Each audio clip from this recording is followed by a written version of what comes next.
This material has been reproduced and communicated to you by or on behalf of the Australian National University in accordance with Section 113P of the Copyright Act 1968. The material in this communication may be subject to copyright under the Act. Any further reproduction or communication of this material by you must be consistent with the provisions of the Act. Do not reproduce this material. Do not remove this notice. Mother's breaking, heart is taking. But can open canvas. The right one.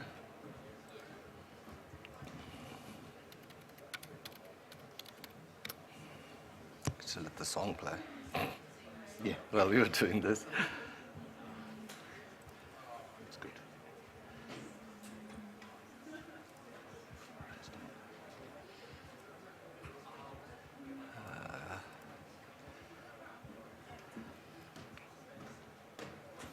And so here, I figured out. And Down. yep. No. Hmm? No, because it's still within. I mean, it's okay. But, go like this. And that. And scroll down. It says download original. Download original. All right. Now I figured it out. Okay. It's so much better technology than I am. That's good. I don't know if you had the experience, you probably haven't, with Josh. When Josh is doing it, he drives you crazy because The recording is already started. he sits over you, and every time you do something, he says, no, not like that, with the other hand. Or something like that. It's a complete micromanager. Let me do it myself. All righty, let's begin. We're just a couple of minutes behind. Anyone familiar with that song? Yes, what is it? Zombie by the Cranberries, but it's the Bad Wolves version, because we will be talking about what today? We will be talking about bad wolves and zombies. And what's in your head, according to Thomas Hobbes. All right, okay. It's about the state of nature. We will get to it in a few minutes. And we will talk about Hobbes and Rousseau. And we've got a good division of labor here. And then we'll hopefully have some time at the end for some discussion as well. But very quickly, let me just bring in a personal angle to it, as I always love doing for some reason that I don't understand. For the last probably now 5 years, my major research project has been on this part of the world called the Federally Administered Tribal Areas, or ex-FATA, what used to be the tribal areas on the frontier of the British Empire between the British Raj and Afghanistan. And until just a few years ago, this was maintained as an autonomous zone of exclusion, or what some people described as lawlessness. So if anything, I've been working on and living in one of the zones of the world which at one time was described by the Times as the most dangerous place in the world, right? And if anything comes close to the state of nature, right, that is probably it. Here's a lovely picture of me at the entrance of the Khyber Agency, which the British created amongst 7 other agencies, tribal areas, right, where the tribes were almost self-management but indirectly ruled. And there are these gates everywhere. They mark your entrance into this zone of exclusion from the settled areas to the tribal areas. And one of the most interesting things that I found, right, there's some tourism on the side as well, is this tree that has been, oh, you can't even read the plaque on the tree. This tree is in chains, the famous chains tree. It has been under arrest for about 120 years now, right? Because one night, one British officer got really, really drunk and wanted to hold the tree, but according to him, the tree just kept moving, right? So he called out to the mess sergeant and he said, you know, make this tree stop moving, put him under arrest because he's not listening to me, and chain him. The tree has been in chains ever since. Never moved since. And it's never moved since. So, to me, this is one of the, one of the funniest but most, in some ways, iconic symbols of legacies of colonialism. So one of the things that I could say to Des, and here I'm being cheeky because I'm already saying it, is why do we have to go back to the Genesis, and why do we have to go back to the Greeks? In many parts of the world, our ideas about law, legality, even rule of law, what law is, what legal systems look like, comes from colonialism. But I suspect he will push back and he'll say, mate, where do you think those ideas underpinning colonialism about law and legality, where do you think they came from, right? But that's the question I'm pawning off to you. Okay, let's Hobbes on. Okay, the Leviathan, right? I think I'm very proud of like the subtitles that I come for my articles, right? They're all usually quite funky. Look at this one. One of the most boring subtitles you could possibly come up with, right? The matter, form, and power of a commonwealth, ecclesiastical and civil. But in many ways, it is very, very descriptive, and just like the frontispiece, which I think Des will talk about a little bit, and that's in the, wonderful description of it in the one of the lectures by Skinner that we actually gave you as part of the reading. Tells you a lot about what the work or what the argument really is. But then, as with most people that you will come across in this course, including Hart, including other people, I would always urge you to think about, just a bit briefly, right? We're not in a course on philosophy in the traditional sense where we deeply interrogate the writings and thinkings of some big philosophers, and if anything, some people say, rightly or wrongly, Thomas Hobbes was probably or arguably the greatest English philosopher or political scientist, or what we call like civil science, but definitely one of the most influential ones, which is why we're going back to 1651 and trying to read and understand Hobbes. The context is sometimes quite important. It might not be in the reading, but maybe just looking up what the context is. To me, someone like me who actually does quite a bit of sociological or socio-legal work is always important. So what's the context to Thomas Hobbes? What kind of world is he living in and writing in? And why is he making some of these arguments? What kind of experiences or understandings are some of these ideas about government, about the commonwealth, ecclesiastical and civil, coming from? So the immediate context is actually very, very interesting. It's the English Civil War, or civil wars actually, but the major one where for a brief period, the fight between the royalists in favor of the monarchy and the parliamentary forces was won by the parliamentary forces for a while, and for a brief period in English history, monarchy was ended. The claim was, perpetually, forever ended, but then the monarchy was restored at the end of the Civil War, which was actually quite a war that raged for, at least the hot war went on for a good 4 years, followed by, political unrest, preceded by political unrest, followed by political unrest and the restoration of the monarchy. The other big thing that was happening in Europe, England being an island and always kind of Brexit, right, off the mainland, what was happening in Europe was pretty much an 80 years war between the major European powers, 30 years war that was quite brutal and violent, that ended with the Treaty of Westphalia in 1648, just around that time when he is actually writing the book. Supposedly he wrote the book, well, I'm going by historical, descriptions, in 1650, published in 1651, but written within a year.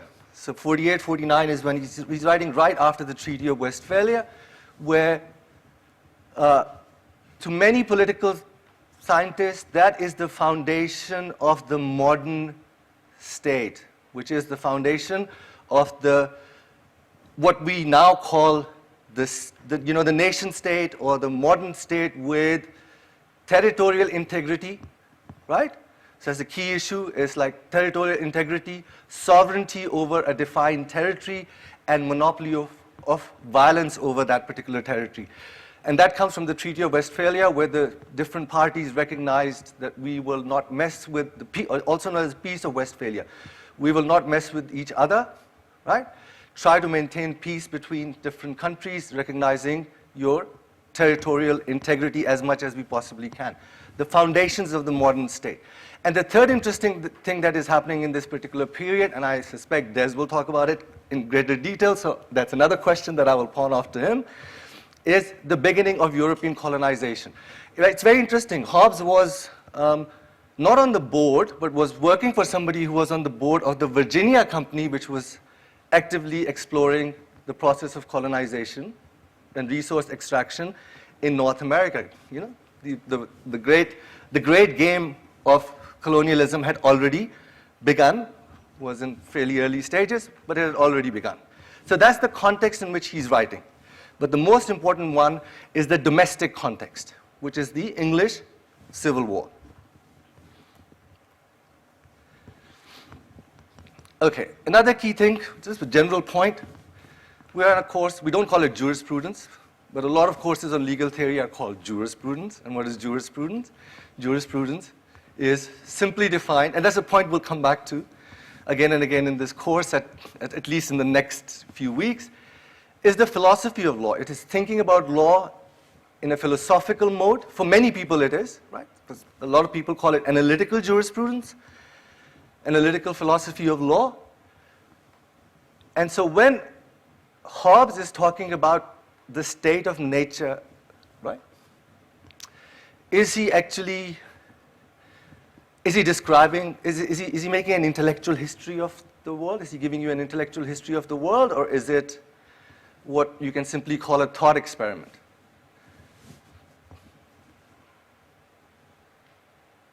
Anyone? It's not a rhetorical question. Look at the quote. Okay, I'll get to the quote in a minute, which I found very fascinating. Now, this is a device that people use in, it's a philosophical device used in legal theories, particularly analytical jurisprudence, quite a bit. But you are quite familiar with that idea, which is imagine being in a place, maybe an alien planet. What was that movie with the blue planet? I'm forgetting the name. Think of any utopian or dystopian sci-fi film when, the world's been destroyed and, it's like Mad Max or something, I don't know. Planet of the Apes, my favorite, Planet of the Apes. How many people have seen the Planet of the Apes?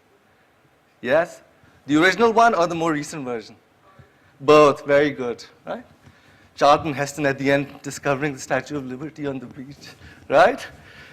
So that is exactly what a thought experiment is. It is about getting you to think about and imagine being in a place, and how would you analyze that place? How would you react intellectually, but not just intellectually, but also emotionally? That's what a good film does, right? It creates those emotive or intuitive links as well, not just the rational ones. How would you feel being in that place? How would you act being in that place or in that scenario? That is essentially what a thought experiment is. And of course, it's a counterfactual. It's like, what if the world were different? Right? What if we were on a different planet? What if we were in a different time? Utopian or dystopian, but what if we were in a different time? So it is based on counterfactuals, because that might help you understand the facts that we live in today, at this moment, in this particular time, better, because you are comparing, contrasting them. So it's kind of like comparative theory, right? Imagining a counterfactual. So when Hobbes is talking about the state of nature, he's not giving an intellectual history or a pseudo-ethnography of how the modern state emerged. Himself says, I don't think there has ever been a time where this kind of state of nature actually existed, right? Such a condition of complete conflict and war all across the globe. And then there's this throwaway line, which is, a bit problematic, and we'll come to that in the end, because the discovery of the Americas and the beginning of the process of colonization. So it does make that statement that there are places, just like the tribal areas perhaps, zones of conflict, right? Tribal societies, where people still live in something approximating to what I am, in my thought experiment, describing as the state of nature.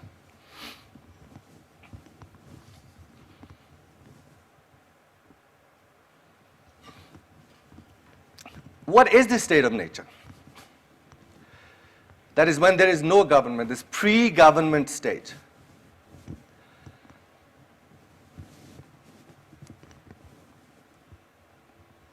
Are we naturally equal in the state of nature? There was no government, no common power controlling all of us. How would we be? How would we behave?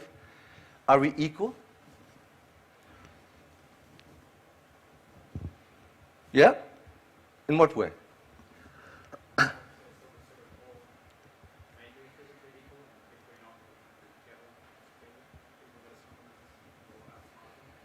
Or outsmart them. So almost sounds egalitarian, right? Say there are differences. There are differences in strength. There are differences in intellectual capacity. But since we began with wolves, but we're not like dogs, right? One species is like so small and weak, and the other one is like, big mastiff. We are roughly equal. There are differences in strength. There are differences in intellectual capability. But exactly as you said, I might be stronger than Des, but he might be smarter than me, and he might find a way to poison me even before I can raise my arm, right? So it is a state of kind of equality or relative parity, which is part of the problem according to him, right? Some can't just, dominate everybody else, and in that case we would have, another kind of system of government. I'll come to that in a bit. So what that does is it creates a vicious cycle of what he calls like different kinds of passion, but basically there is competition, right? There is competition amongst us in that state of relative parity. And that also breeds distrust, right? Because you can threaten me and I can threaten you, and everybody is kind of afraid of everybody else, and that breeds the kind of distrust which pushes for a need for security, right? Competition drives people to greed and to acquire more, whereas distrust creates the need for security and self-protection and self-preservation. And then there are some, right, if not everyone, then there are some who also are a bit narcissistic, or, what's the other term, right? Who want glory, who want respect, who want power, who want control, who want other people to like bow down before them. So between these three fundamental human, that is the argument here. There's a lot of talk about man, but, right, which can be a bit jarring at times, but you have to think about the time in which he was writing. But you can read that as human, right? As in the Planet of the Apes, there's a great scene where it's like, human, ape, right? I'll show you at some point. Now I've made a note to self. So we're talking about human, broadly speaking, right? So in that state of nature where there's relative parity and we have competition, distrust, and some people want power and glory and respect and control over others, can anyone be really secure?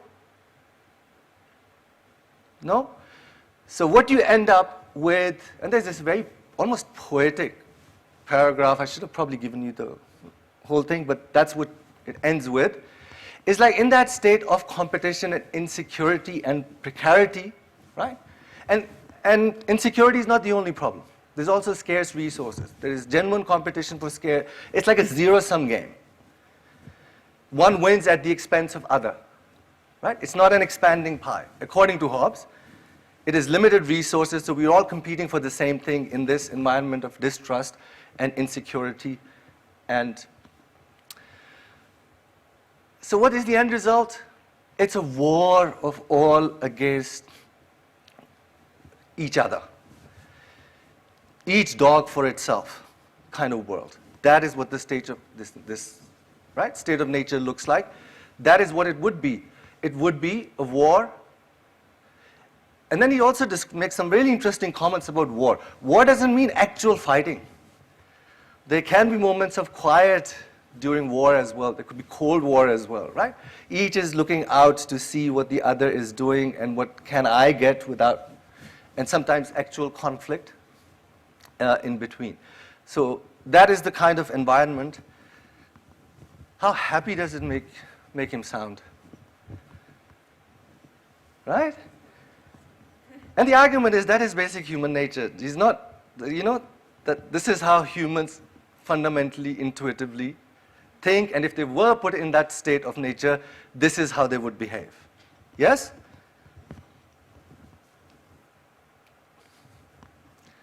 So as I said, I mean,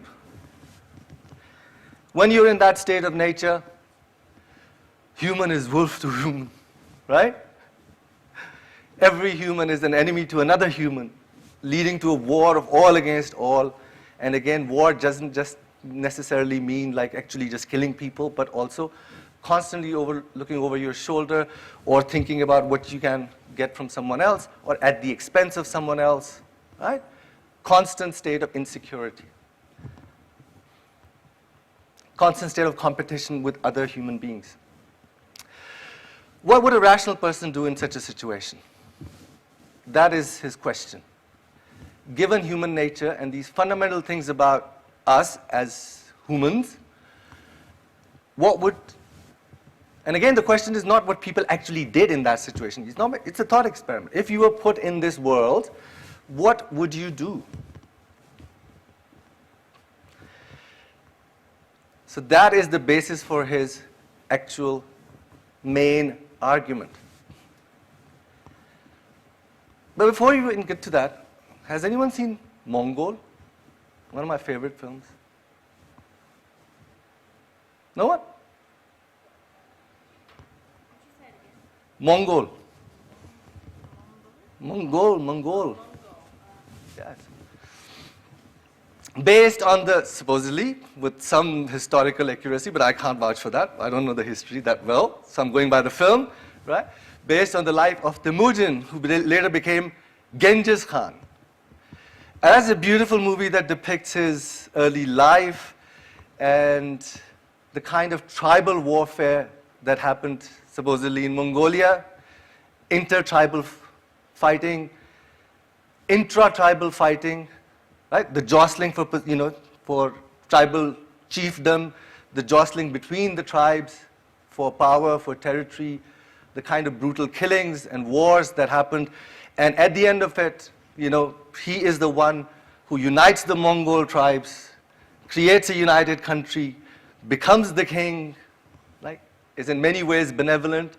And then, of course, we know a little bit about, even from popular culture, if nothing else, about, the expanding Mongol empire that probably was one of the most successful, biggest pre-modern empires in the world, coming all the way, not just through China, but also, Central Asia, all the way to the Middle East, to the borders of the Khyber Pass, right, through Afghanistan. He could have easily, with some historical basis, told a different story, which is this is how the state emerges, because that's how the pre-modern state emerges, right? With somebody winning the wars, the war of all against all, and it's like not just individuals, but it's like tribal conflict and somebody winning the war and then asserting dominance and becoming the sovereign. Could have told that story, didn't tell that story because he's trying to make a different argument. He's using a thought experiment to make an intellectual argument, which is, if we were rational in that state of nature, what we would do as individuals, we would, pretty much all of us, if not everyone, pretty much most of us, would get together and reach an agreement, a contract amongst ourselves, to get out of this state of nature. And what would that contract look like?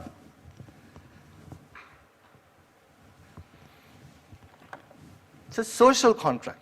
It's a contract to create a society in which,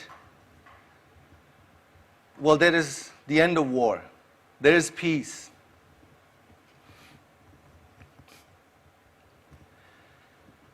And what would that peace look like? We accept the creation or the emergence of the Leviathan, the state, a sovereign, a state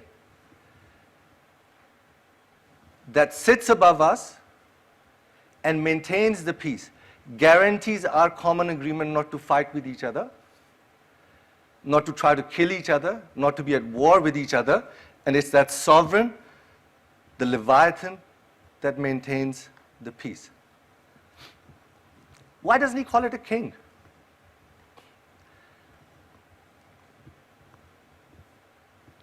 Why is it a Leviathan? Why is it a monster?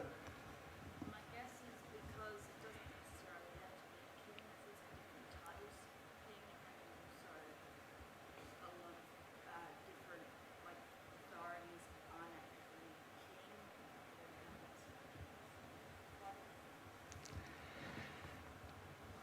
Well, he's making actually a very modern argument here. This is in many ways the foundations of liberal political theory. Is that we get together to create a sovereign. It's not the Mongol story where there's a king and the king rules over all of us. We get together, hypothetically, and create order in society by reaching an agreement amongst ourselves to have this power over above us that will create the peace. But this is a state. This is not just one person. There will be people in it. But the state is complex. There'll be courts, there'll be parliaments, there'll be the church. So when we get to the frontispiece, lays out at least some understanding of the different centers of power, different institutional complexes, different factions, right? The elites, the aristocrats, or the church, or other institutions that are jostling for power that together constitute a state, not just the king at the top, not just an absolute monarch. At least that is my reading of it, and a whole bunch of other people disagree. Apparently everybody hated him, so he must be saying something right. The royalists hated him, because he wasn't just talking about the monarchy. The parliamentary forces hated him, because he seemed to be going in favor of, right, monarchy. The church hated him a little bit, although he talks a lot about religion, most of which I can't understand, right? The state is a monster. It's got tentacles. It's a structure, right? It's not just an absolute monarch. That is why it's a Leviathan. But it has tremendous power. We have, according to him, agreed to cede that power to the sovereign so that the sovereign can maintain peace and the sovereign can maintain our agreements with each other. Our agreement, our social contract. The sovereign is the guarantor of the social contract. So why would you create that monster?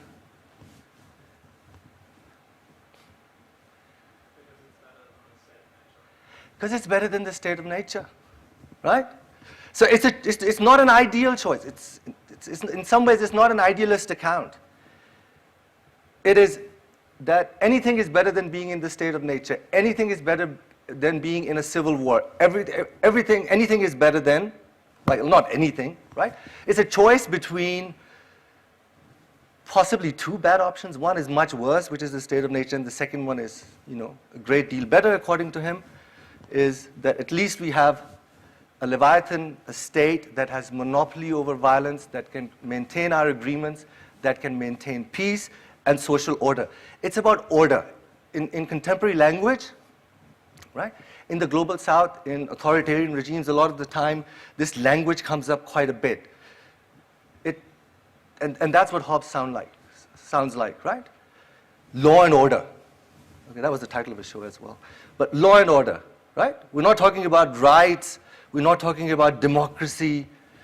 We're not talking about a utopia. What we're saying is the sovereign's job is to maintain law and order.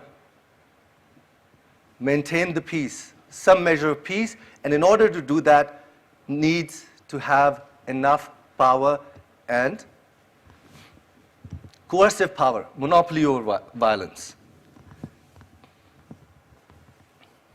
Also remember that in this conception, and you will see a different conception of the state of nature and the social contract. The social contract theory became hugely influential.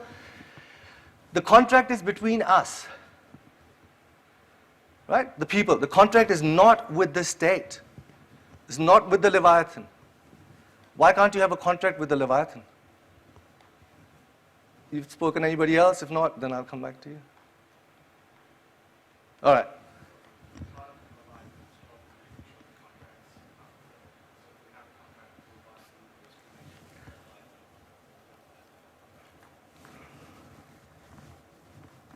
When you give so much power to someone, how are you going to, how are you going to control that power? Right? How can you bind the Leviathan? How can you bind the sovereign? There is a bit of a religious reference here. I don't know if Des wants to talk about that or not. It's like, what is the Leviathan in the book of Job, right? So there is a bit of, so only God can control the Leviathan. Because the Leviathan is the biggest power on earth, and we've created it by our agreement. But think about it conceptually. Like, why can't we have an agreement with the Leviathan as well? Why can't we have a different kind of social contract with the Leviathan? Saying, you're maintaining our peace. But it almost sounds more like a plea. The Leviathan has been created to maintain the peace, to ensure that our contracts are, fulfilled, that people do not violate the laws. And that's the interesting thing. Like, where does the law come from? Once we have created the Leviathan, it is with the Leviathan that comes law. Lays down, it's the Leviathan, it's the state that lays down the law. Almost sounds like John Austin, that we will briefly talk about next week, is, law is the command of the sovereign habitually obeyed, right? Law is what? It's the command of the sovereign that people are bound to follow. Now, not only are they bound to follow because of the coercive power, but now they have an obligation because we have an agreement with each other. Says that is even where property originates. The concept of property originates from law. The obligation to respect each other's property rights, dare I say, comes from law. And law is created by the state. We create the state creates the law, which is what makes him, despite all that talk about natural rights and natural law, this is what essentially makes him a legal positivist. That is, law does not come from some ethereal sources, and I'm oversimplifying things, but essentially, law is posited, created, man-made, created, posited by the state.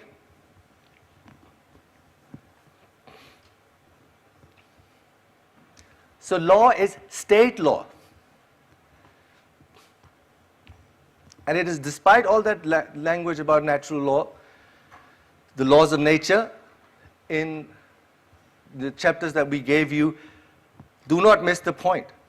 That is, he is talking about the Leviathan. It's why we created the Leviathan, to avoid the state of nature, and the Leviathan then creates law to regulate us so that we don't end up back in a state of nature and fighting with each other, right? So creates that law and order.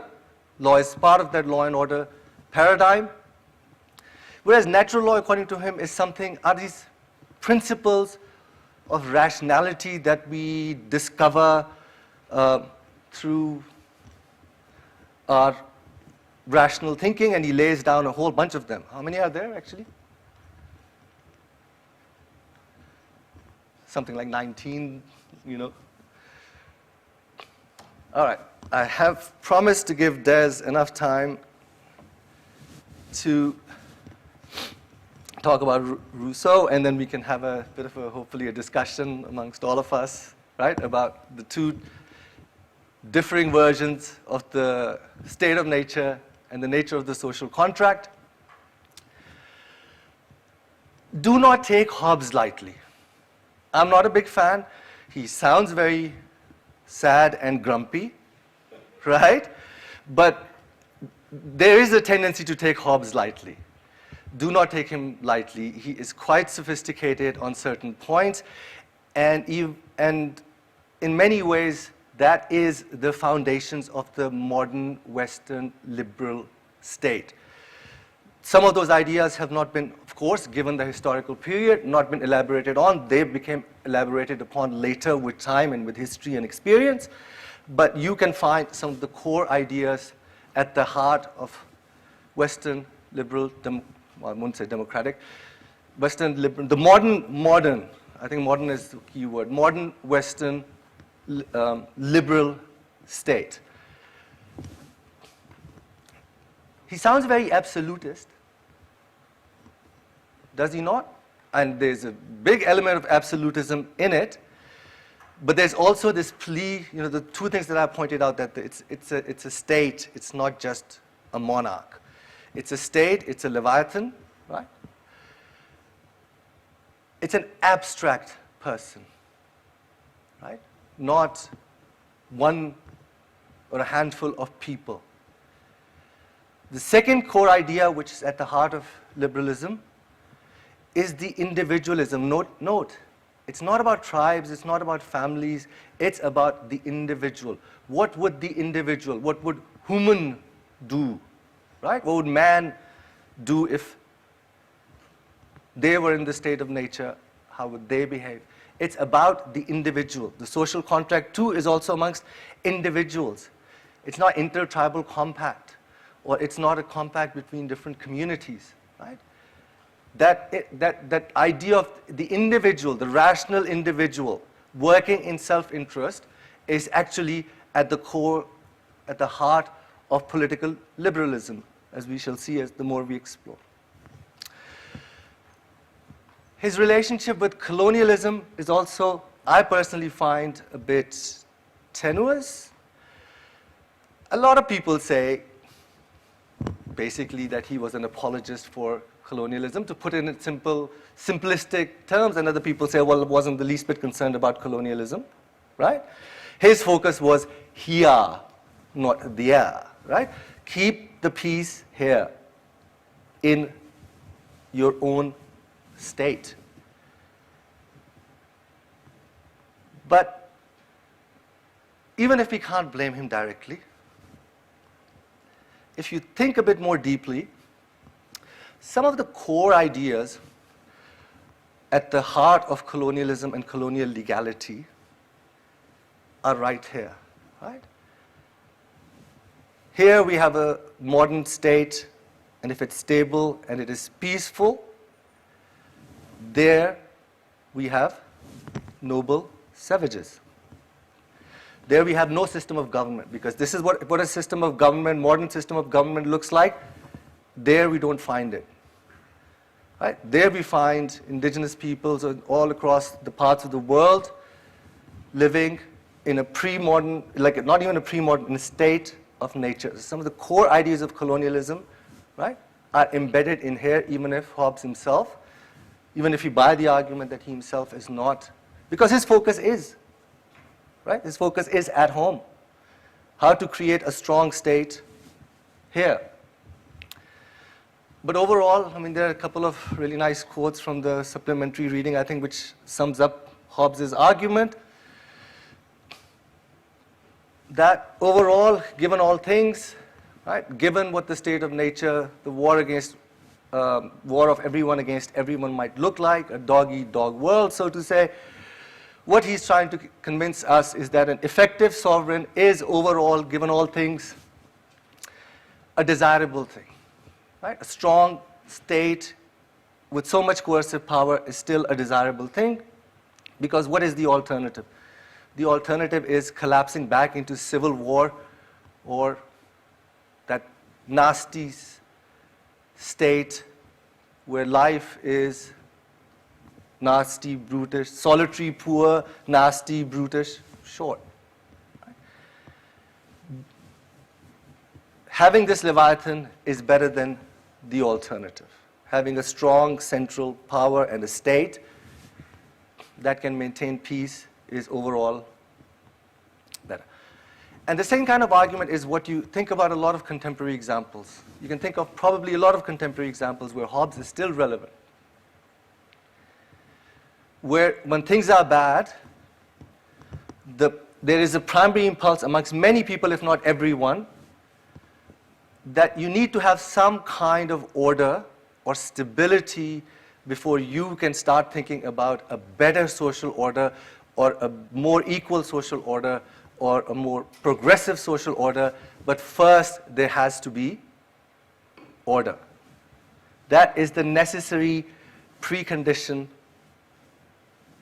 for any kind of good state, not the kind of state, good state to get to before. So this is a necessary precondition, and the alternative is we end up in a civil war, we end up fighting, we end up in a state where there is insecurity, political unrest, conflict, war. That kind of thinking comes up in a lot of contexts, post-conflict societies. Remember where I began with? Tribal areas. Post-conflict societies comes up in transitional constitutionalism quite a bit. First, we need to create, it might not be the best constitution. Oh, by the way, that reminds me.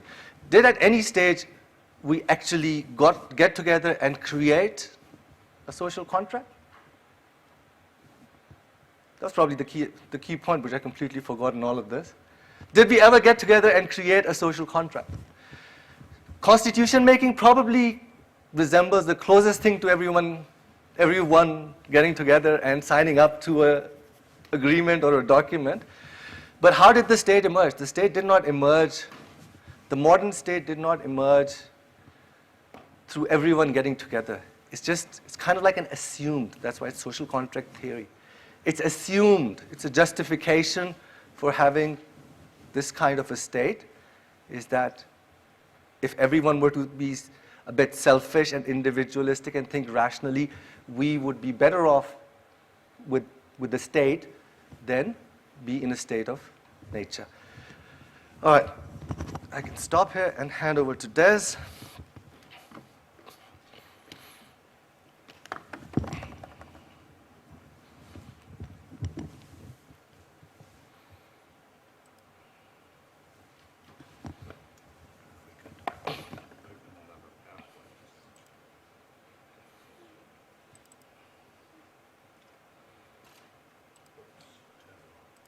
Thank you, that's wonderful. Yeah.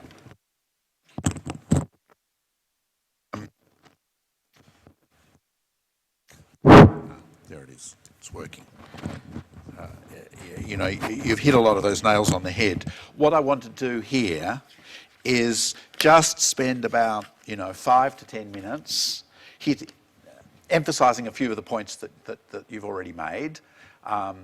And then we'll take a quick break, and I'll come back and I want to talk about Rousseau, because I think Hobbes and Rousseau present us two very different stories of the origin of law, two very different stories about the state of nature, what we like before law, and therefore two very different stories about what law is and what law does, right? And I think they're quite dramatically different, and they've both been hugely influential in how people think about societies, as you say, about colonialism, and also about state-making, about the language of the law around the world. As Moeen says, don't underestimate Hobbes. Those stories about the state of nature, nasty, brutish and short, are very much the mainstay of government practices, particularly in times of instability or exception, all around the world, right? We need a state, we need force, we need violence, because otherwise you people can't be trusted, you'll just go around killing yourself. And I think you can see everything you need to know about Hobbes' Leviathan in the frontispiece, the front picture. On the front cover of the first edition of Leviathan, drawn by Abraham Boss, but designed by Hobbes. And at the top here, we see Leviathan, right? This great monster looming over the landscape, right? A biblical monster. What does he look like?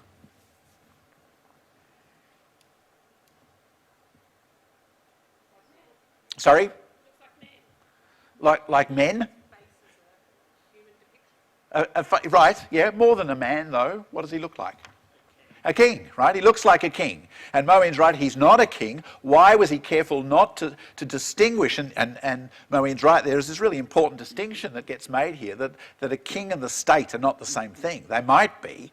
It might be a state which is monarchical, but it doesn't have to be. What's necessary is this giant monster which we have all agreed amongst ourselves to give our weapons to, right? That's the fundamental point of the Leviathan. We can't be trusted with all of these weapons. We'll give it all to this one thing, and this one thing will be in charge of making sure that we don't go around killing each other, right? It looks like a king because that's kind of a very clear, very familiar model for sovereignty and for the state. It's not the king for the very simple reason that England had just cut the head off its king 2 years earlier, right? So if Hogg was going to turn around and say at this point in English history, oh, by the way, what we need is a king, he would have soon ended up with his head cut off too. So he's very careful to say we need a king-like figure, but it doesn't have to be a king. It can be, and indeed it was, Oliver Cromwell, who served that role in the 1650s. But it's this king-like figure that unites the power of the church on the right-hand side and the power of the army on the left-hand side over his head with the people in the town underneath him, right? And what is his shirt made of? Yes? Society. If you look really closely, you'll see, I think you've got it in your materials, look closely and you'll see it's made up of human bodies, right? He is wearing the people, right? He is the summation of all of those people. In fact, Hobbes says there is no people. There are individual random guys going around killing each other, but until there is a sovereign, until there is a state, there are no people, there is no nation. The sovereign actually creates the state and creates the community, creates the nation, and the sovereign creates the laws, right? There are no natural rights. There is no justice in the state of nature. Those things are all products of the state making form, right? And it's up to the state to decide what rights you have, right? They don't pre-exist this moment of coming together for the sake, as Moeen says, of personal security. One thing really interesting here about this picture on the top is that the first draft had all the people's head facing outwards towards the reader. And Hobbes says, no, that's not right. They have to be looking only to the sovereign.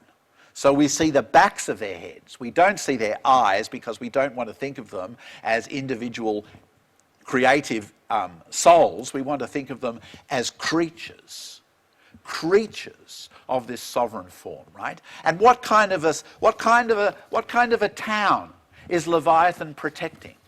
Well, if we look a little closer, we can see, well, I'm hoping we can see, yeah. Here is a close-up of the town. This is the town that the Leviathan is protecting, right? His sole job, the sole thing for which he is answerable, is security. He's Peter Dutton, you know. And what do we think about this town? Have a look at it.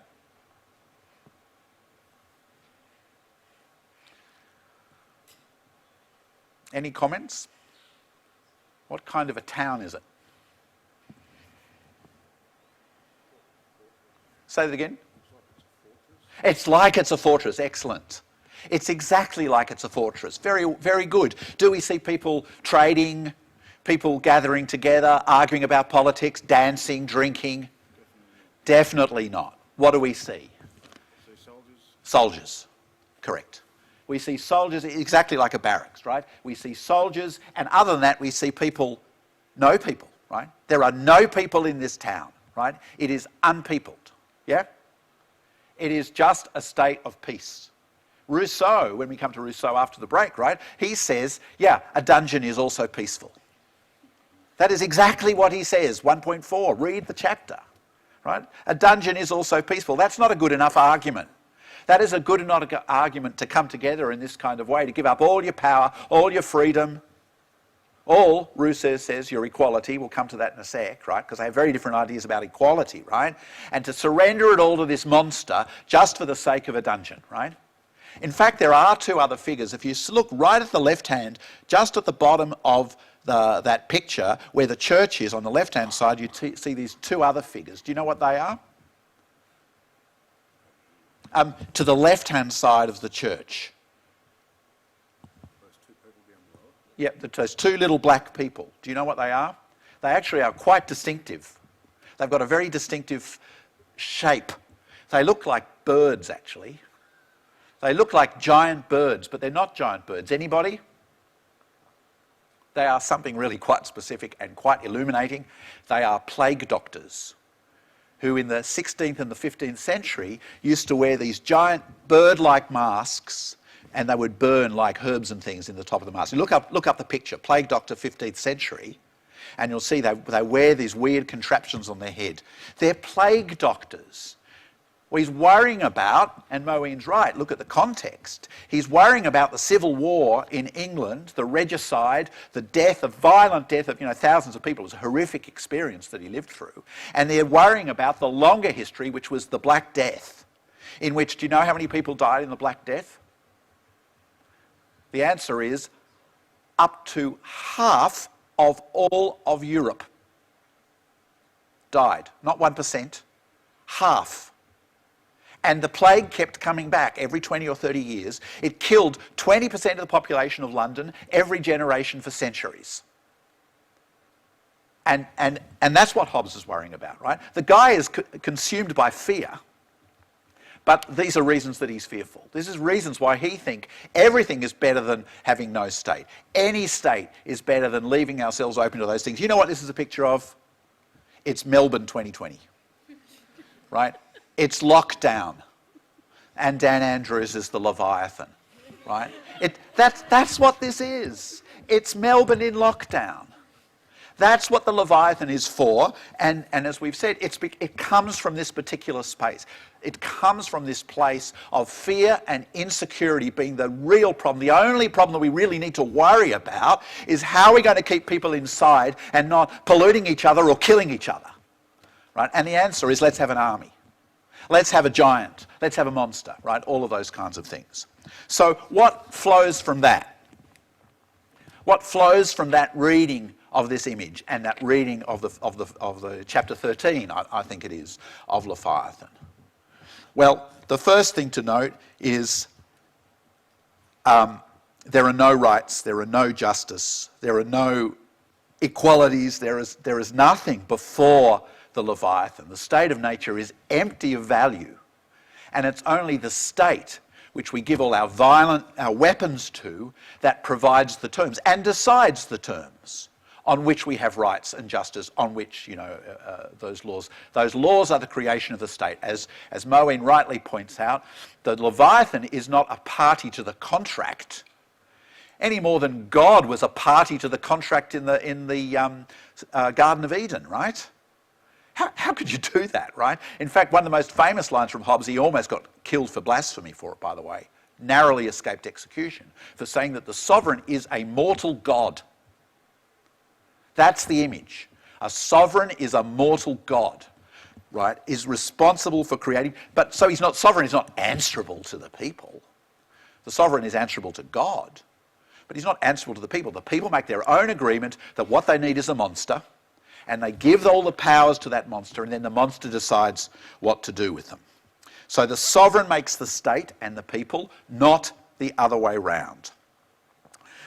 As I've said, the state of nature is a war of all against all, and there is no rights, no laws, no justice, no grounds, no norms, no values, no principles, except as created by the state after the institution of the Leviathan. And thirdly, a small point, but I think worth making, the agreement to create a sovereign, get out of the state of nature and create a Leviathan cannot be undone. We all agree forevermore, right? For all our children, right? It's a multi-generational contract. It's not like we all review it every 25 years, right? There's no conditions of review. You've done it, and now you've created this monster, and everything has changed. Okay, so a couple of quick points, and I'm only going to just hit a couple of points really, really quickly, and that is to say, firstly, we might wonder, and Moeen rightly points out that Hobbes is understood here as a thought experiment, we might think, how true is this story, right? If this is a fable, if this is another myth that grounds a certain understanding of law, which it is, right? It's a myth which grounds an understanding of law that we see enacted, performed and justified every day of our lives all around the world. How true is it that without a violent state, we would kill each other? Is that really the case, right? In fact, there's quite a bit of evidence that the reason that we get violence and inequality and immiseration and poverty comes from the introduction of cities about 5000 BC.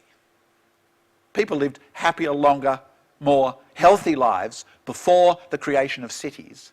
Cities worked in the interests of small elites, and then they have stories about how awful it was before they went onto the scene to justify their elite power and to justify their exploitation of everybody else's labour, right? By agriculture, right? Agriculture is a good example. A lot of, paleo anthropologists and historians say, why on earth would people agree to agriculture? It didn't make the place more prosperous. It made people less prosperous, more vulnerable. There was more starvation after the development of agriculture, not less. So the story that we need the state because otherwise the life of man is nasty, brutish, solitary and short is not true. It is a false claim, I think. And the same is true when states collapse. There's, again, a lot of interesting work being done on what happens when states collapse. There's a book by Jared Diamond called Collapse, which you might want to have a look at. And he says, when the Roman Empire collapsed, everybody's lives got better. Whereas all those little Gothic tribes and all of those sorts of things, they lived longer lives, they lived happier lives, they had more food, right? The Roman Empire wasn't exploiting 20% of their product every year and taking it back to a few, coddled senators in Rome. The same actually was true after the Black Death, right? Half of Europe was killed. I'm not saying this is a good thing, by the way. But the people who were left were prosperous and were wealthier. Poor people in particular did really well if they survived the Black Death. Their labour was now in demand, they could charge much more, and they actually had a better life than they would have for centuries and centuries afterwards. So the fundamental claim, which is that we need Leviathan or else we're all going to starve to death, and if we don't starve to death we'll kill each other, is I think at the very least pretty problematic.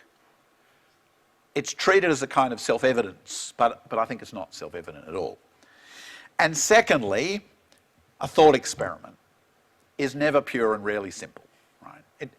It wasn't exactly a thought experiment, and you're right, maybe Hobbes was not thinking about colonialism, but it was part of the background to what he was thinking. And this quote here, that's the quote. I want to go on to the next slide, actually, to look at the quote that Moeen refers to in passing here. For the savage people in many parts of America have no government at all, except for the government of small families whose harmony depends on natural lust.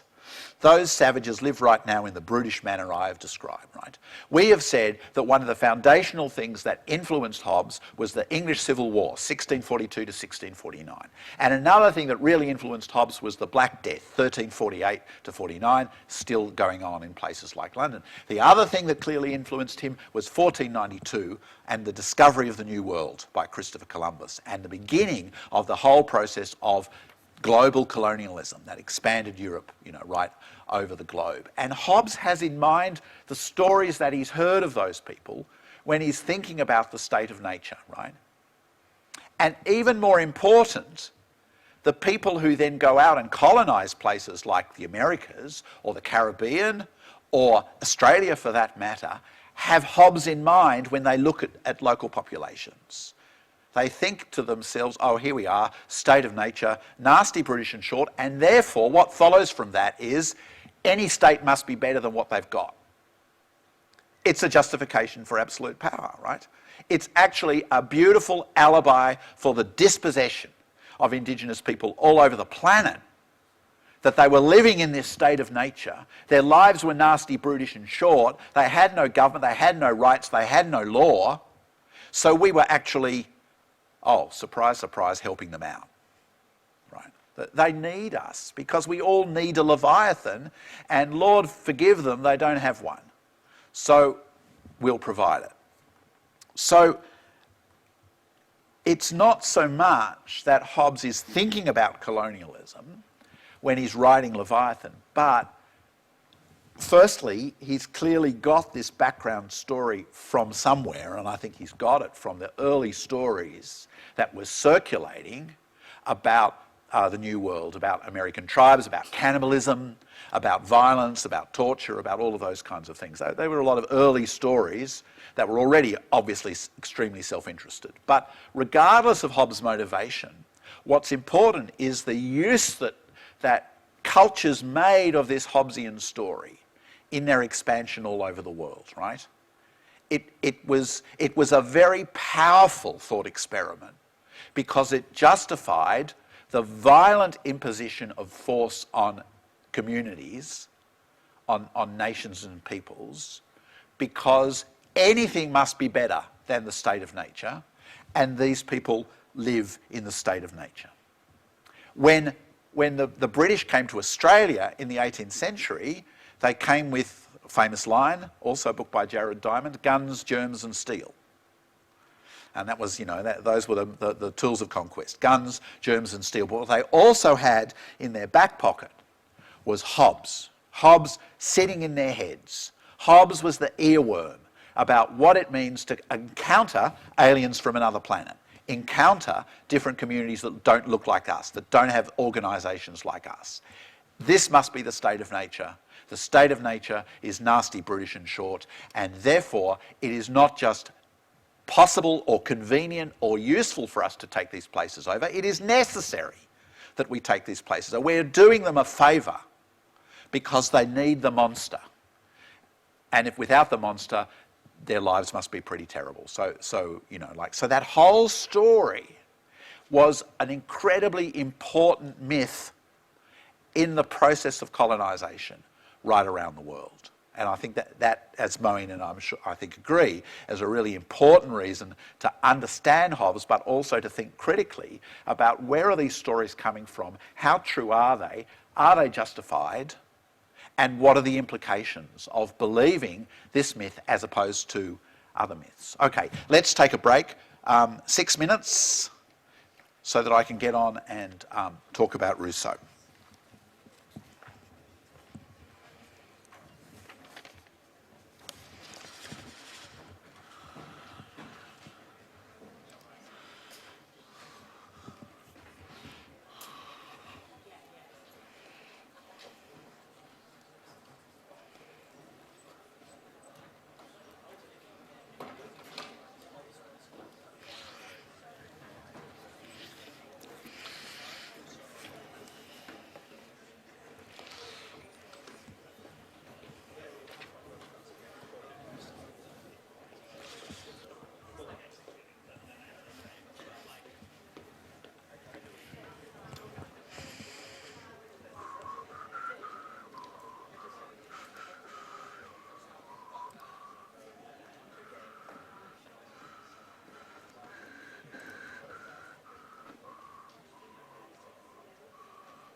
Sorry? I was going to use that for Oh, are you? Oh, right. Oh. Well, I probably won't have much time to talk about as much as I want, so it'll be okay. You can come back to it. Yeah.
I want to teach us some knowledge about public law. We are usually just doing measures and media, but I think that we might increase public law.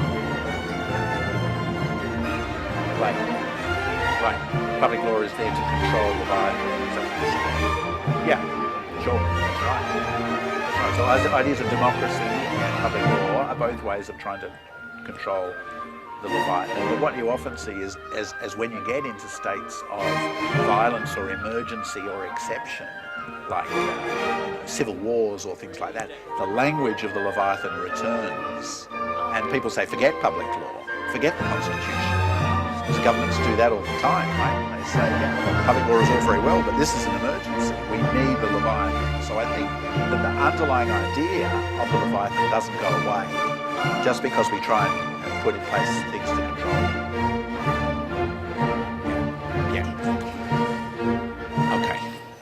Okay, I'm going to, Lord knows how long this is going to take, but I'll do my best. Sorry?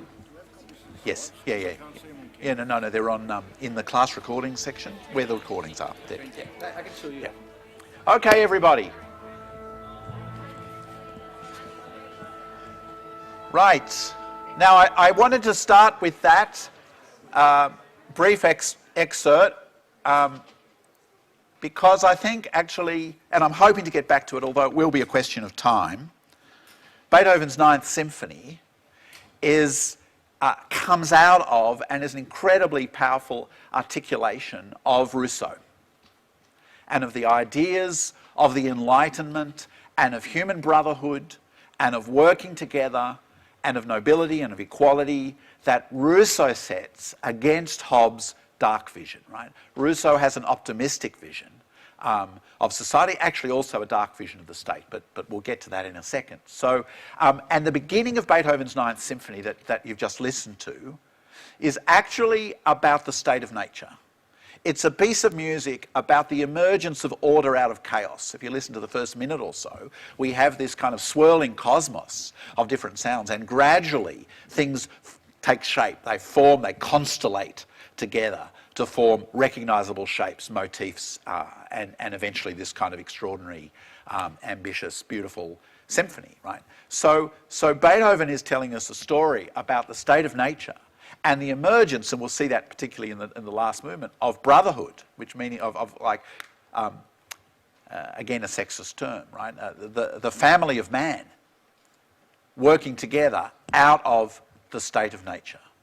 Whereas Hobbes says the state of nature has nothing to recommend it. And I wanted to put up this picture too. This is a painting by England's most famous portrait painter, Sir Joshua Reynolds, 1762, exactly the same year that Rousseau writes The Social Contract. And it's a picture of a warrior from the western plains of the Americas. Does this look like a man who is living a life that is nasty, brutish and short? Yes or no? No, clearly not, right? This is what's really amazing about this picture and other. There was by this time this counter-discourse against the idea of nasty, brutish and short, of what they call the noble savage. And Reynolds is painting this noble savage, right? He's painting this savage who is actually an equal in nobility to all of the other lords and ladies that Reynolds used to traditionally paint, right? And although Rousseau doesn't literally talk about the noble savage, he is part of that tradition that around this time is rethinking the people in the Americas and in other parts of the world and telling a different story about the societies in which they lived, right? And Rousseau is as affected by that as Hobbes is by those earlier stories. Now, of course, and I don't think we'll get time for this in today's lecture, the noble savage was another earworm that was incredibly important in the colonial process, right? And it wasn't just a way of protecting Indigenous people, it was also used against them as a way of demanding that they stay the same, in fact painting them as kind of innocents in the world, right? Innocent, untrained, need to be brought in to the family of man. That's how the noble savage idea was used. But notice that it's very different from the story that Hobbes is telling about the Americas. Okay, so what Rousseau says is the state of nature is not a nasty place. In fact, if you read what he says in that first book of The Social Contract, you'll see that he paints it almost in an Edenic way, right? Almost like a kind of an innocent paradise. And he starts off with this kind of claim, this famous claim, at the very beginning of the book. Man is born free. Now, what does that mean? What does it mean to be born free? Does Hobbes think man is born free? No. Hobbes thinks man is born into a state of war, into terror, into insecurity. Precarity was Moen's word, a very good word. Born free is not what Hobbes understands by the human condition without law. Freedom is only something that can be achieved through law. So what does Rousseau mean when he says man is born free and everywhere is in chains?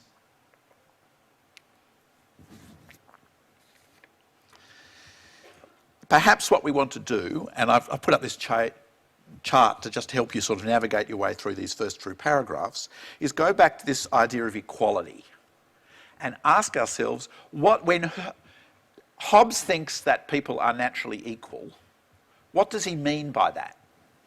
Moen's talked about this. What does it mean? What kind of equality do people have, according to Hobbes?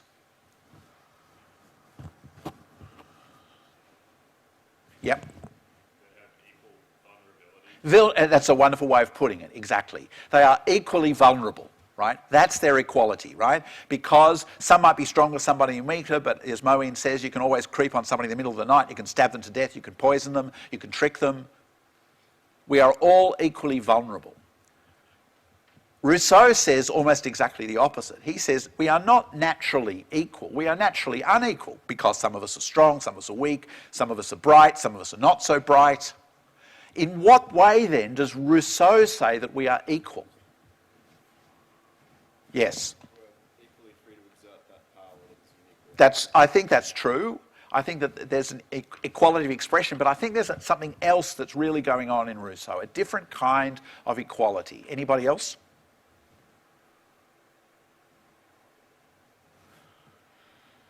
Yep. Equality in our liberty, yes, we are equally free, but Rousseau also says, and listen to this, I think this is a quote I've put up there somewhere, down the bottom there. The basic compact doesn't destroy natural inequality. That's what we've just seen, natural vulnerability. Rather, it replaces such physical inequalities as nature may have set up between men by an equality that is moral and legitimate, so that men who may be unequal in strength and intelligence become equal by agreement or legal right. So the equality that Rousseau is talking about is not a natural equality, it's a moral or legal equality, right? It's an equality, and we're familiar with this equality, right? This is the modern world's understanding of equality, which is it's an equality of status. Or we might say it's an equality of dignity, right? It's an equality of dignity. And that gets us back to this contrast, right? So firstly, Hobbes. Hobbes says natural equality is a problem because it means we can all kill each other. And the state is that solution, is the solution to that problem, right? Has everyone got that? Natural equality is a problem and the state is the solution. Rousseau says natural inequality is the problem. You're stronger than me, you're smarter than me, whatever that is, right? And the state is the solution by creating out of that natural inequality a moral equality, a recognition of our moral equality, right? So we're born free in the sense that we are born with this innate dignity, this innate equality of status, but the physical world doesn't recognise it. We need the social world, we need state and law to protect it. So, Hobbes says natural equality is a problem and the state is the solution. Rousseau says natural inequality is the problem and the state is the solution to that. It protects our inbuilt, our innate moral equality through processes of law and so on. And so too we could say, if we step back a bit, we could say for Hobbes, human beings are the problem and the state is the solution, right? Human beings are the problem. The state of nature is nasty and the state is the solution. Whereas for Rousseau, actually the state is the problem and it's our human dignity, our ability to work together to create a social contract, that is the solution. So for Hobbes, the social contract, the agreement that creates the state, is a way of correcting the problem of the state of nature. That's a good way of putting it, right? A way of correcting the problem of the state of nature. Whereas for Rousseau, the social contract is a way of correcting the wrongs of society. If you read some of those first few paragraphs, those first few marked sections, you'll see that Rousseau says the state of nature was not this terrible place. People could work together, they could hunt together, they associated in all of these kind of basic kinds of ways. But we created property and we created elites. And this was like a fall from grace. And now we have to find a way of solving the problem that our primitive social organisations have created. And the answer is by thinking deeper about our natural equality and our natural rights. You see, Hobbes says there's no such thing as a natural right. It's only the state that can give you a right. And that's exactly what Rousseau says is wrong about Hobbes, right? We do have natural rights, we do have natural equality, but we can't enforce them or protect them until we have a state. So the purpose of the state is not to stop each other killing each other, but to protect and enhance our born freedom. Am I making sense? Any questions? I want you to see that it's really the diametrically opposed way of telling the story of who we are as human beings and how we get to a state. Because his conclusion from that, and you remember I said his problem with Hobbes is he said there's peace in a dungeon, there's peace in the grave. There's a famous line from the Roman Empire where it says the Roman Empire creates a desert and calls it peace, right? That's Rousseau's point, that the Hobbesian state of nature is no better than a dungeon or a desert. And he says, given that we are born free, given that we have this innate moral liberty, this innate moral value, why would we give up everything to the violence of the state? except on some terms, right? Except we were going to get something out of it more than a dungeon or a desert. To renounce your liberty is to renounce your status as a man, your rights as a human being, and even your duties as a human being. There can't be any way of compensating someone who gives up everything. So that is his fundamental riposte, his response to Hobbes, is to say, you are giving up everything that you are actually born with, that is innate, not to your physical experience, but to your status as a human being. And why would rational people do that? They would want some guarantees, right? That life was going to be better, that we would be able to work together, we'd be able to flourish more. We would want something more than this empty promise that the Leviathan will be the only guy with the guns. He's saying, well, that is not really a promise. You know, it's not very helpful, that kind of image, right? Because people were born free and equal. Again, notice that statement. People are born free and equal. He doesn't mean that they're not physically different or mentally different. He means that morally, from the point of view of value or status, of being a human, we are free and equal. People who are born free and equal don't give up their liberty without getting something in return. And that's where we get to the social contract. Because, again, exactly in opposite to the Hobbesian story, the social contract in Rousseau is a two-way commitment. It's a two-way street, right? Remember what we've just learned, that in Hobbes, the social contract is the agreement between all of us to collect all our weapons together and to give it to the monster. The monster is not party to that agreement, it's just the creation of that agreement. And then the monster decides what rights you have, what liberties you have, what justice you have, all of those kinds of things. That's in the power of the state to make those decisions. But in Rousseau, the contract is between the people in the community and the state that they are creating, right? And the structures that they are creating. And those powers are given to the state on condition that they respect and enhance our liberty, our equality, our fraternity. Now, I'm sure you've heard there the echo of something that Rousseau was absolutely fundamental in bringing about. Anybody? The French Revolution. The destruction of, again, the execution of the king and the replacement by a vision of society that would be collectively responsible, right? So it's a powerfully different kind of vision, right? In Hobbes, the social contract is one-sided. The state is given powers, but is not a party to the contract. In Rousseau, the social contract is two-sided. The state and the community make promises to each other, right? People then suddenly develop this new status. They are not just subjects of the state, they are, and this again is a word from the French Revolution, citizens.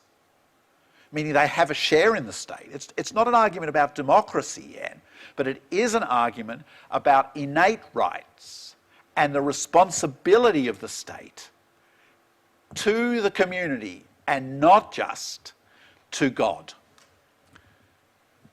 When Louis XVI was executed in the French Revolution, do you know what he was guilty of? Do you know what he was convicted of? He was convicted of a crime. Do you know what it was? It was, I always feel like this is a moment where your mind should be blown a little bit. He was convicted of crimes against humanity. It's the first recorded use of that language, right? How can a Leviathan be guilty of crimes against humanity? Only the Rousseauian logic, in which humanity is loaded with this moral valency, right? This moral purpose, this moral weight, can be set against the state, and the king can be held to fail in his obligations to respect that and to enhance that humanity. So these transformations, right, and we see here, and this will be incredibly important, that Rousseau thinks that the passage from the state of nature to the civil state produces a remarkable change in man. Now notice that. It's a change that takes place. In this civil state, he is deprived of many advantages that he got from nature, right? That natural freedom that you referred to a few minutes ago. He doesn't have that anymore. He's part of a society. There are rules preventing him to do certain things. But he gets these benefits in return. And those benefits, again, are moral. His faculties are stimulated and developed. His ideas are extended. His feelings are noble. His whole soul uplifted, right? Listen to what a different story that is about law, right? Law is not just the violence that stops us killing each other. Rousseau says that's pathetic. It's a way of ennobling ourselves. We are made better through law, better in our relations with each other, and better in our capacity to work together, right? To love, to build, right? All of those things are tied up for Rousseau in the development of the social contract and in the institutions of law, right? Law becomes this, not this mean and narrow thing, it becomes this incredibly powerful, noble thing, right? So the last step for Rousseau, the first step that we've already seen, is the key difference in how he understands what's equal and what's natural. The second step is the idea of the social contract as an agreement which leads to the ennobling of human beings, the betterment of society, but also the answerability of the state to these, against these standards. And the third step is the basis on which laws are made in this new society, which he calls the general will. And this general will, again, is going to be incredibly important. And the only point I want to make is that for Rousseau, the general will is not the same thing as what we would think of as kind of modern representative democracy. In fact, he's very critical of those ideas. What he means is that in a kind of, I think he says it there, right? Just let me see if I can find that quote. What makes the will general is not the number of voices, but the common interest uniting them. In other words, rather than, if we can think of a modern democracy as which everybody votes for their own interest, and the people who have the most interests on their side win. So we're in Parliament and we've got to vote about a tax law. And the people who think they're going to get an advantage by having higher taxes vote on one side, and the people who think they're going to get an advantage by having lower taxes voted on the other side. And the winner is the person who has the most votes. Right? That is a conventional view of democracy. It ties democracy to individual interests. And all we're doing in democracy is counting the number of individual interests on one side or the other. Rousseau says that's not right. What the purpose of any kind of consultative debating chamber, parliament, decision-making authority, whatever it is not to count interests, but to work out and to advance a general will. In other words, what is better for society as a whole. So the appeal of the government is that it sets aside its individual self-interest and acts only for the general will. Right? Now, obviously, what the general will is and how you work that out is no simple question. And Rousseau's not saying that he's got an answer to that question. What he's saying is that's the right question. That's what justifies the sacrifice of your individual liberty to the social contract, right? We've given up everything of our individual natural liberty, but for purposes. For the purposes of advancing our general will, and as we've seen, for the purposes of protecting our moral rights and our status as equal human beings, right? The way in which the word equality is being used by Rousseau. What makes the will general is not the number of voices, but the common interest uniting them, right? So that is the third step in Rousseau's argument. Now, what I want to do now is just note one or two implications of that. And to say that Rousseau's idea of born free, equal status and dignity, social contract as a two-way street, and the general will were fundamental ideas in the Enlightenment and led ultimately to the French Revolution. Because the French Revolution channels all of these ideas, right? The birth of a new category, the citizen. Sovereignty as a two-way street. The rights of man and citizen are above the interests of Leviathan. Hence the execution of Louis XVI, right? And we can see here on the right the text of the Declaration of the Rights of Man and the Citizen in 1789, the year of the French Revolution. And Article 6 says the law is an expression of the general will. The law is not an expression of the will of the sovereign. It is not whatever the Leviathan says. It is and only is legitimate if it's an expression of this general will for common purposes. That line is obviously taken directly from the 1762 social contract, right? It directly comes from Rousseau and justifies the revolution. So I want to emphasise, firstly, the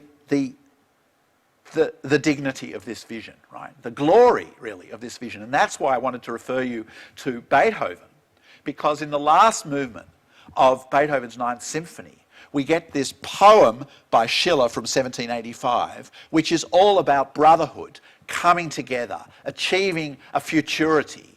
It's a vision that sets the stage for a vision of human rights, a vision of dignity. And there's an amazing moment, I'm sure many of you know it, when the chorus comes in and starts to sing this song. And let me just play you a minute or two and I'll talk over the top of it. I don't want bad wolves. I think it's 51 I said, didn't I? Go for about there. Okay, we'll just go from there.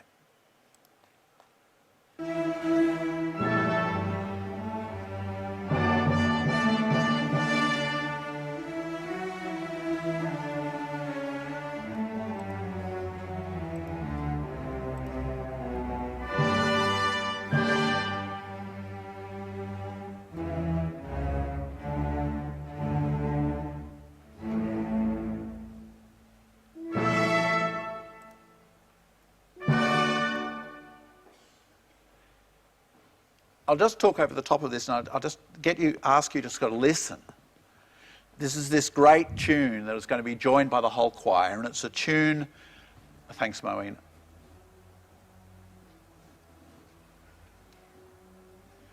Yeah, we need to, okay, let me do, I can do. Yeah. Bad wolves we want to get rid of. And then Beethoven, yeah, we're just getting the tune now. You can just start to hear it. It'll get louder and louder. But it's all right, it's going. What are you doing? Oh, sorry. You will know this tune, right? It's considered, it's the national anthem of Europe. Technically, it is the national anthem of Europe. And Keir Starmer, as recently as 2019, says it is the ode of joy, is the summation of everything the Labor Party stands for. It's a story about coming together. It's a dream of belonging. It's about brotherhood. It's about joining. It's about dignity. It's about common people fighting against authoritarian regimes. It's doing all of these things in a really quite radical way, particularly for a symphony.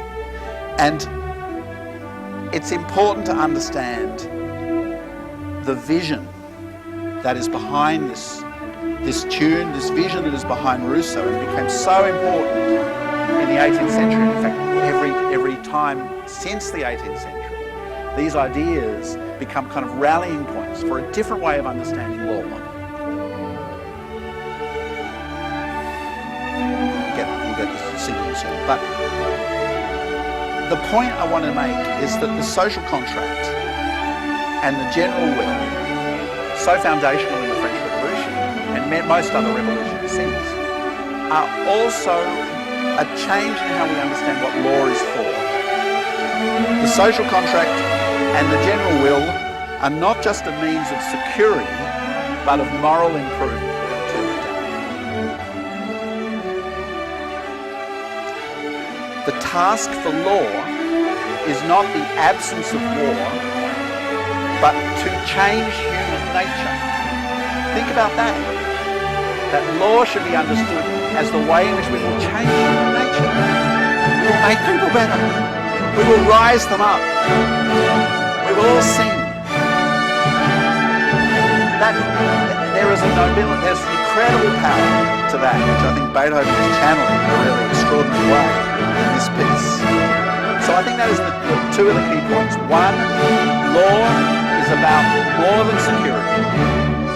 Law is about moral improvement, the betterment of society. And the other, that the legitimacy of the state is always up for grabs. That we can always challenge the state as to how well it's fulfilling these ideals, right? How well it's living up to these ideals. But, and the but is, there is another side to this story. This is the last point I want to make.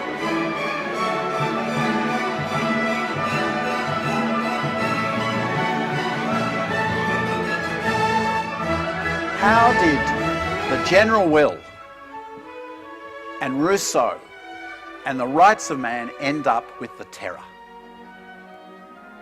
The famous French terror, the execution of people, thousands of people. How is that possible? Nice bit of time. I'll just turn that off for a second. That's all right. We'll get back to that singing in a sec. Yeah. And it's because of the nobility of these ideals, right? Really what I want to say is what we learn from Rousseau is to be careful of our ideals, be careful of how we get swept away by idealism. Because the utopianism behind the ideal that we can change human nature can be a very dangerous instrument. Because when people don't change the way you want them to, the result is outrage. Who would not be in favour of Beethoven's Ninth Symphony? Right?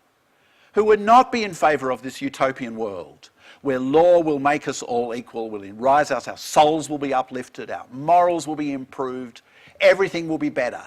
Surely everybody ought to be there. The very phrase general will implies a kind of a consensus. But who decides the general will? And when the leader, whoever they are, says this is the general will and you disagree, well, aren't you disagreeing? Aren't you against utopia?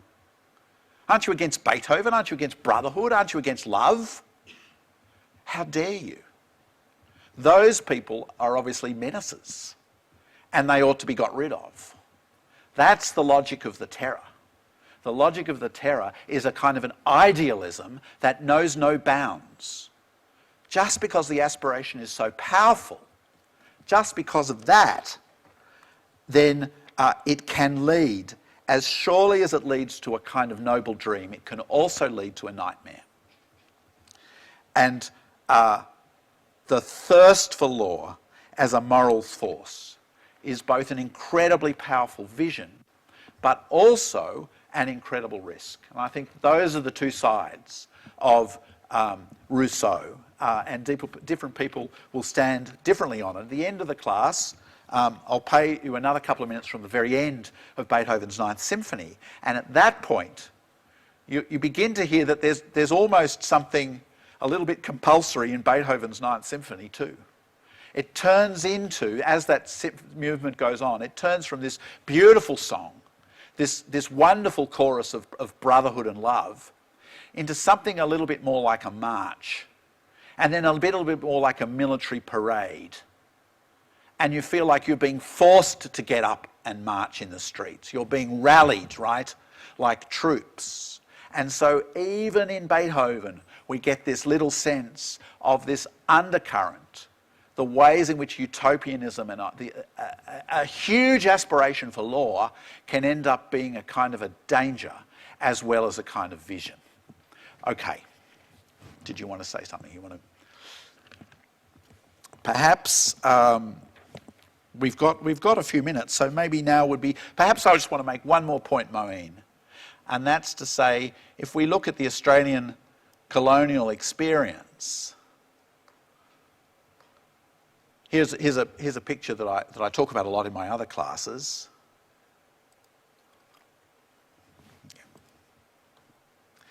From 1830, Governor Arthur's proclamation in Tasmania. And it's a kind of a statement about the rule of law from colonial authorities that were busy trying to kind of kill Aboriginal people at the time, particularly in Van Diemen's Land, particularly in Tasmania.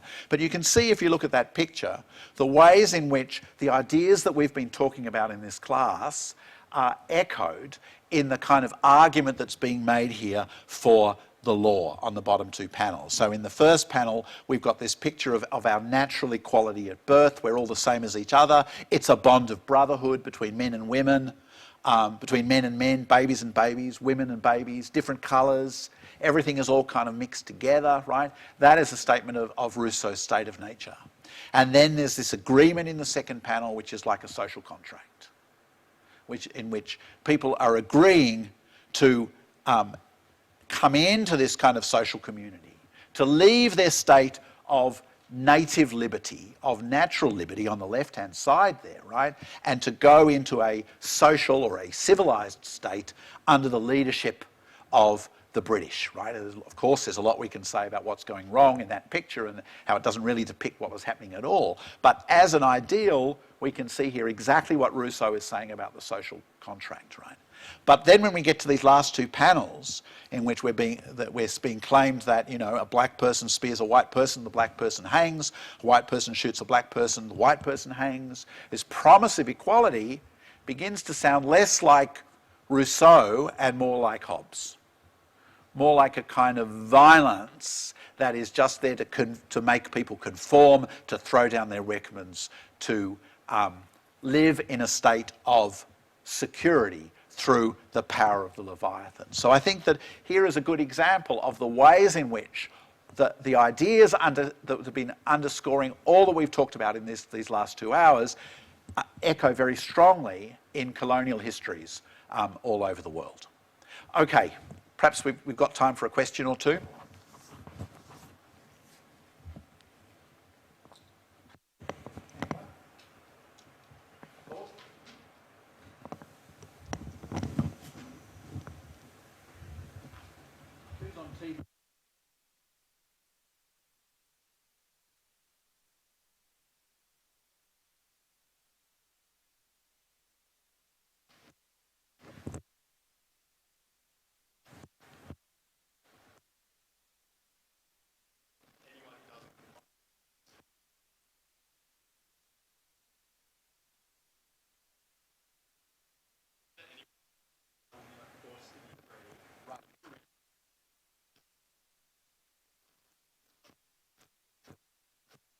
Yeah.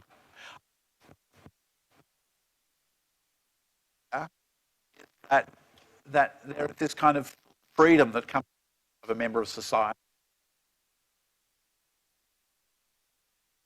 So I think that that's what he's trying to get at by that phrase of being forced to be free. I agree, it's a kind of an ambiguous statement. Anyone else? Yes?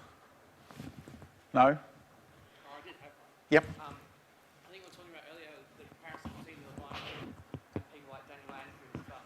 Right. In a more general sense, what do you think of the idea that artificial intelligence in a broader sense is a personification of the Leviathan in the modern age?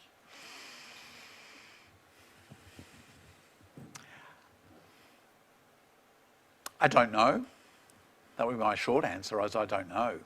But I also think there's a way in which we might say that what it does is it makes decisions invisible by hiding it behind a kind of a matrix or an algorithm or something like that. That echoes a little bit of the Leviathan, but it's also a kind of a crowdsourcing enterprise, right? And that's not what the Leviathan is about. It's not about finding a consensus or an average or a mean amongst all sorts of things. It's about a singular vision from the action of the person who's in charge of the state. Anyone else?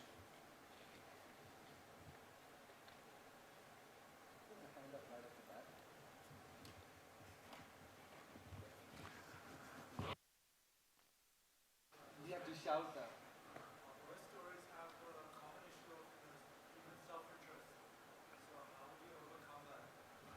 Right, right. I think that's a great question. Both stories have underneath them an idea of human self-interest. I think what's interesting is that Rousseau's argument is that it is through the social contract that we transcend our individual self-interest, right? That's why he says that it's a more noble condition, that it's a better kind of inequality than the native liberty that we have in the state of nature, right? It lifts up our spirits. It allows us to see other people as part of our world. It creates an idea of community, I think. So in that sense, I think that's Rousseau thinks that the social contract is in fact the only way in which we can transcend our individual self-interest.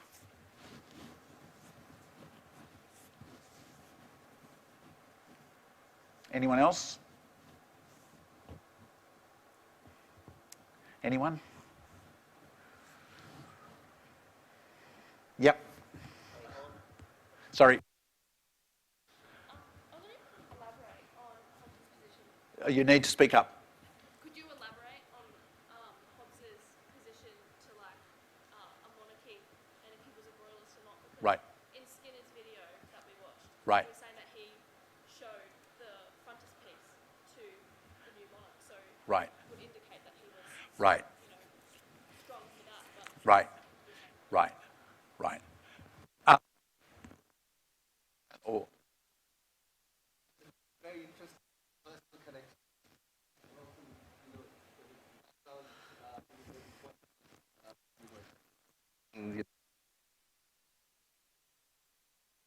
That, especially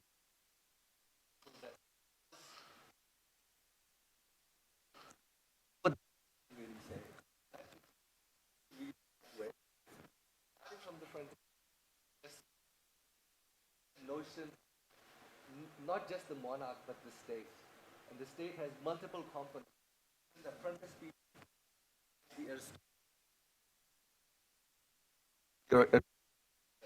the aristocracy being beneath the Leviathan.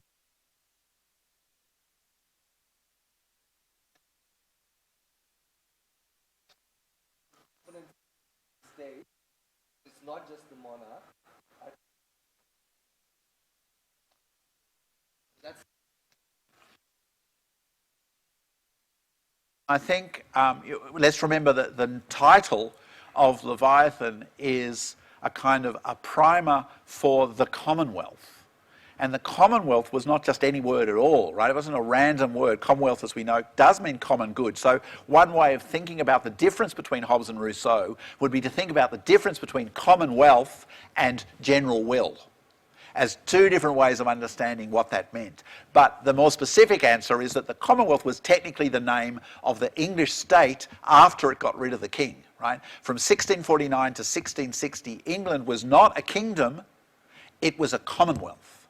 And so he's specifically arguing about how do you justify a commonwealth when you don't have a king that you can point to, right? Hereditary has gone out the window. You've just killed the whole idea that monarchies are hereditary and that is their legitimacy. So what you have to do is work out how can we make the state legitimate even in the absence of a hereditary ruler? And that's what the argument of the Leviathan is for. It's an argument about the necessity of that structural feature, which may or may not be a king.